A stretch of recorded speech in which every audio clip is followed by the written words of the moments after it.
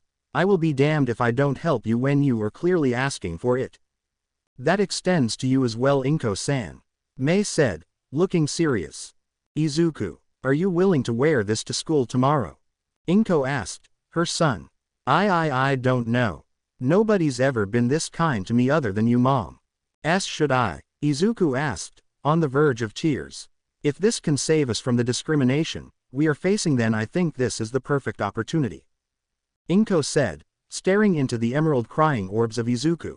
Izuku turned to Mei as she was standing off to the side with a serious look on her face. Mei, could you come closer to us? Izuku asked, confusing both females. As she closed in on Izuku, he grabbed her and pulled her in for a hug as he cried on her shoulder. As that happened, she closed her arms around his body as it stiffened before relaxing in her hold, and just as that happened, Inko came in from the side hugging both of them. Please make sure that this works by tomorrow, Mei. I don't know what I would do if it failed to work when we really need it to. Inko said, finishing dinner as they ate katsudon together. The very next week as Izuku was walking to school, he had the camera on his shirt as he wanted to make sure that he wasn't going to get caught with it on. Bakugo would sadly be not in the school since the entrance exams for the heroics course will be going on that day, so he would be getting off scot-free until they found out about his abuse of Izuku. Izuku entered the school and used his phone to message Mei about turning on the camera on his jacket for his Gakuren. As soon as he heard the click of the camera's record button, he continued his way around the school, and almost immediately he was encountering a bully who punched him in the face as well as the gut.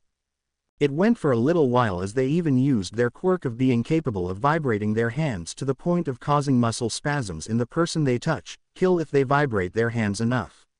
As Izuku was groaning on the ground after the bully left, he entered his first classroom to start his day. 1.